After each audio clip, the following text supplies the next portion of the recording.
Porque esse é o papel, essa é a essência da igreja. Ajudar você e a sua família. A maldade cresceu porque nós abandonamos o verdadeiro Deus. Como Israel, nós começamos a ter os costumes de povos que não temem ao Senhor. Aquilo que era impensável até dentro das igrejas, hoje está sentando nos nossos primeiros bancos e até nos nossos púlpitos. A gente convive com a maldade, com o aumento da iniquidade, porque abandonamos os caminhos do Senhor.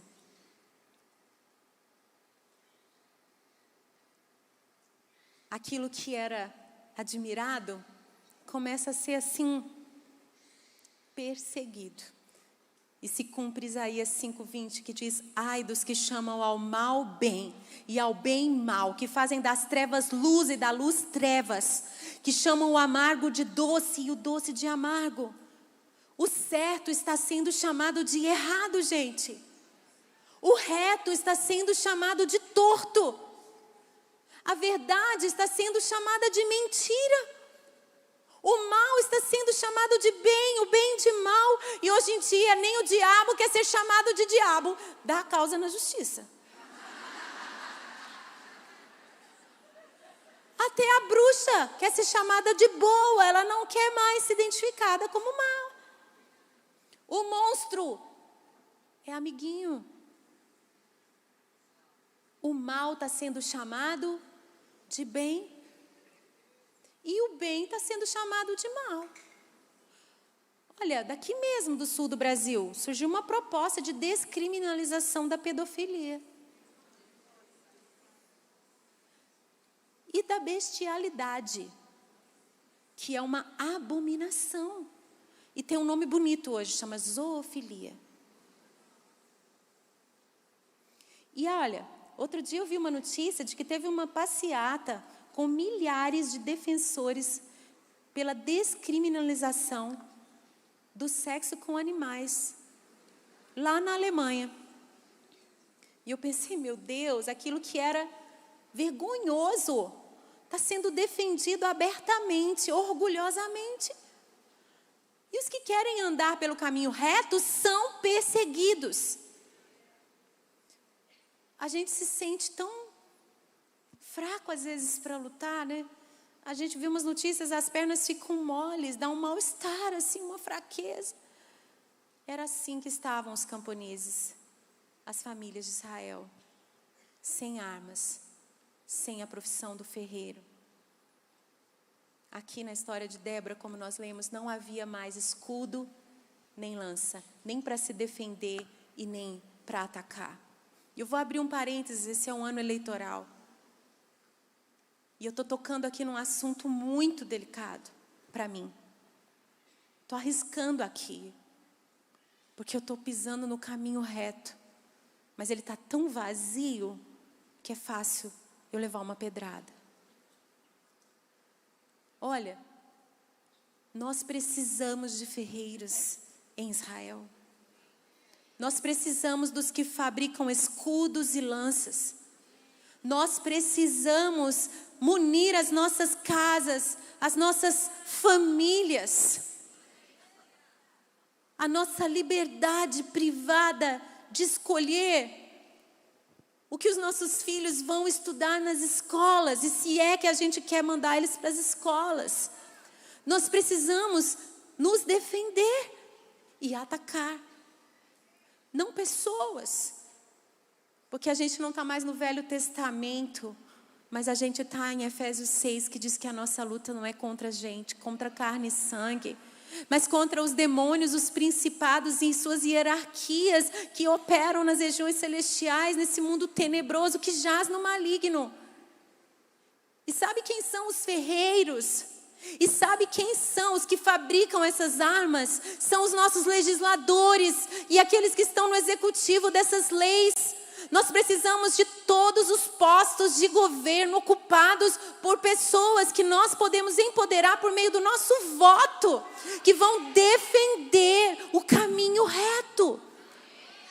E não pense que é só o vereador, o deputado estadual, o deputado federal, o senador, o governador, olha, o presidente da república, todos esses lugares são importantíssimos, mas também os seus assessores, aqueles que fazem parte das suas equipes, dos seus conselheiros, também as associações de moradores nos bairros, elas decidem muitas coisas. Onde eu moro hoje, a dificuldade para a gente alugar um lugar para ter igreja, porque lá a perseguição religiosa acontece, não liberando zoneamento nas cidades para terem igrejas. Você não acredita as histórias que a gente ouve, é uma batalha espiritual para você ter uma igreja.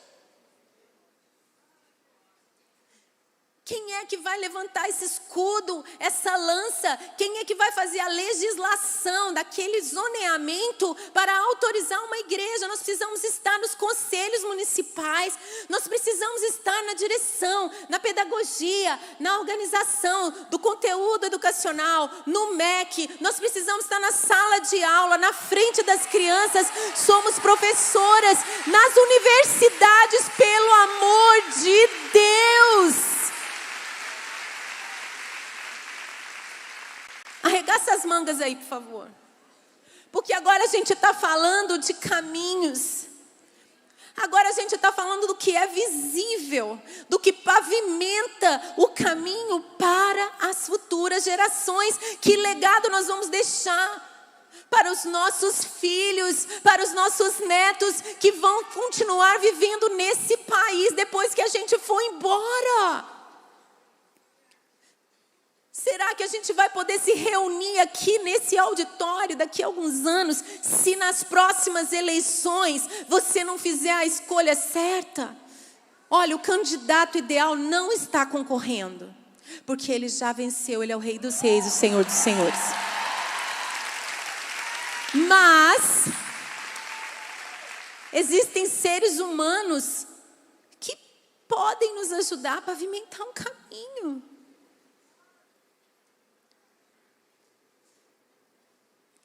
Minha gente, misericórdia, para onde vai o nosso voto daqui a algumas semanas? E todos os lugares de influência e de autoridade são ferreiros em Israel. São fabricadores de escudos para nos defender e de lanças para atacarmos o inimigo. Algumas frentes parece que já foram perdidas, mas por isso existem as lanças, para a gente entrar nesses lugares novamente. Ai, gente, não dá tempo de falar. Mas a tristeza é muito grande do que fizeram. E falaram mesmo há algumas décadas. A gente vê alguns vídeos. O plano escancarado, porque o caminho é visível. Passo a passo. As nossas universidades e as nossas escolas deixaram o caminho reto, passaram a caminhar nos caminhos tortuosos. E o comunismo, ele tem claramente, descaradamente um alvo: enfraquecer a célula máter da sociedade, que é a família. Porque famílias fortes fazem uma nação forte. Famílias frágeis fazem uma nação frágil. E a gente acha que a gente é moderninha, não querendo ter filhos, não querendo casar, e não sabe que é uma marionete de um plano de governo, de domínio.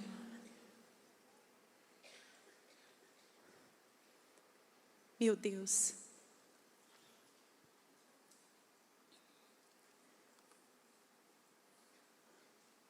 Os camponeses de Israel tiveram que se esconder, abandonar as vilas, as aldeias, fugir para cidades muradas, aonde ninguém conhece ninguém. É uma multidão de gente sem história, sem passado, sem futuro.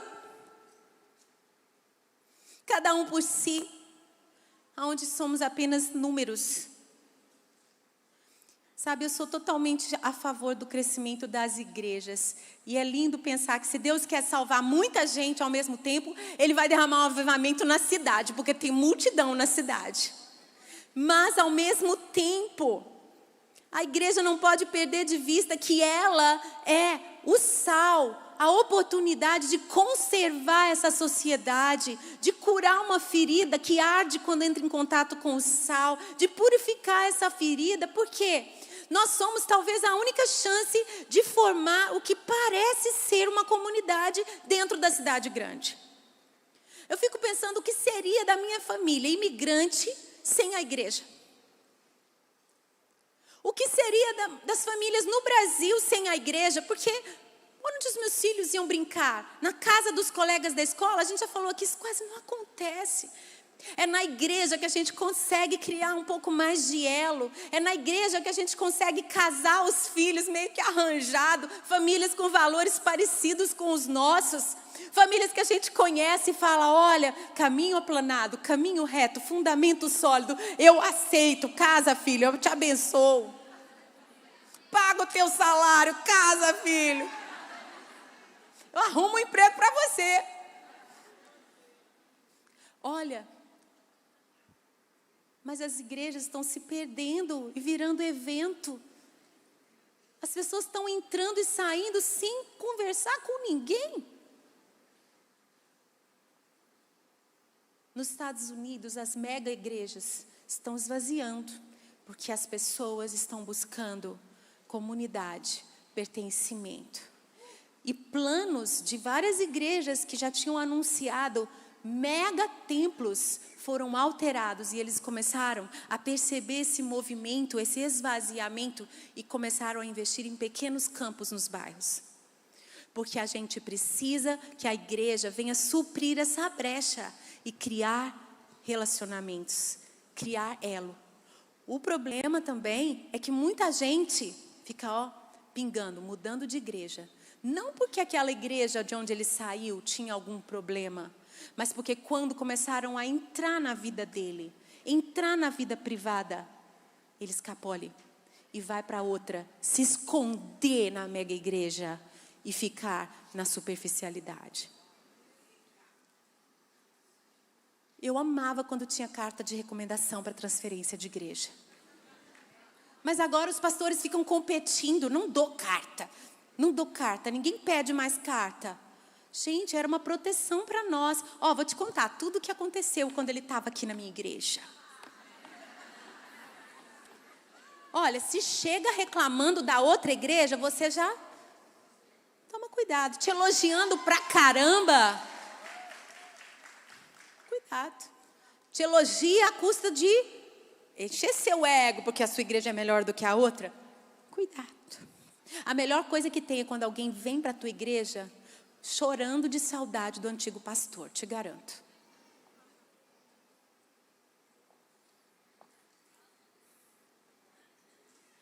Gente, mas nem a igreja, nem os nossos GCs, os nossos grupos de convívio, nem os nossos PGs lá na igreja diante do trono, os pequenos grupos, nem célula, nem igreja, nada, equipe ministerial, a gente ensaia 3 vezes por semana no louvor, a gente sente uma família ali no coral, que legal. Nada disso substitui a única instituição que Deus criou para ser esse lugar de formação do coração, que se chama família.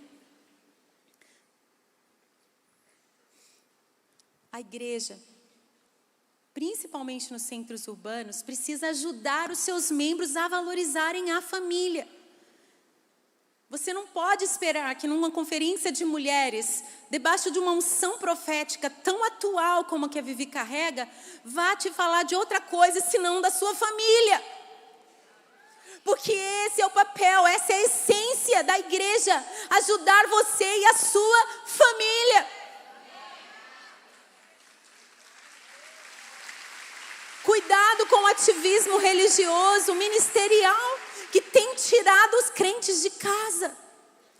Quantas vezes as pessoas se sentem culpadas porque elas não participam de todas as programações das igrejas?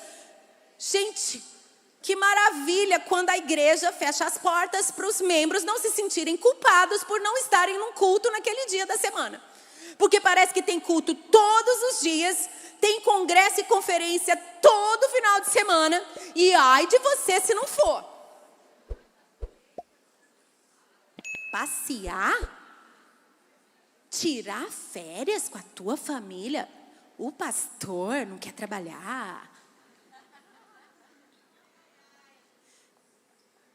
A igreja precisa repensar esse modelo de tanta atividade, ao ponto de sobrecarregar a família.